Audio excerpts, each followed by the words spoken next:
Nú nói do lú gì liên tu và khi đừng có ó với tôi mộtของ downtown Naples nét lệ món á anh em bên lúc trong ngõแต่nó giờ cũng cho ba phở bò có cái quần á cho nó ít phở bò rồi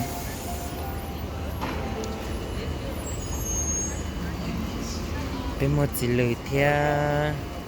cho leziantes nó theo mua đi theo chỉ nhiều mỗi đi là tấn rồi lúc tay thôi mà nó chỉ nhiều theo mình sẽ chỉ nhiều theo mình đi tôi đâu có mua ba cái một của nó ba này giống cọc cười nữa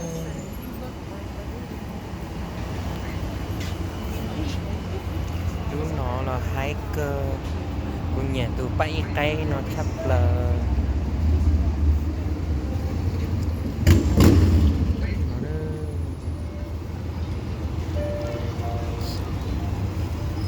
thì nói do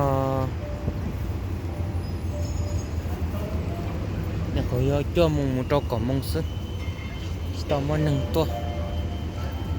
để mua đào thầu lấy cái đào thầu nó để mua cái tờ nó cho tua không đẹp được sao cái nhỏ cái tờ nó bao chuột có mỏ nó nữa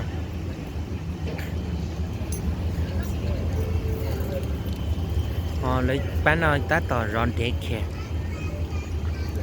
thì nó cho chị cô đấy phải nên là dòng không xì họ tôi không nó tôi tung cân tụi nó chuẩn bự của nó rất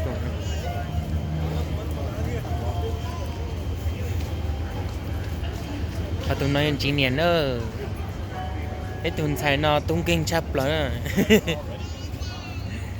giờ phải nó mong là mong đi không được một chỉ lừa một chơi tomato một có một tàu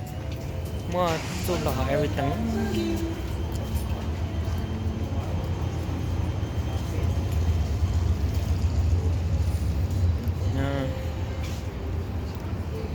cho nên này đã lâu rồi đi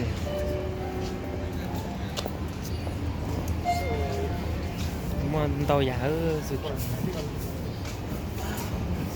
còn để nó do nè là đi một số nè thôi là đi just say hi to camera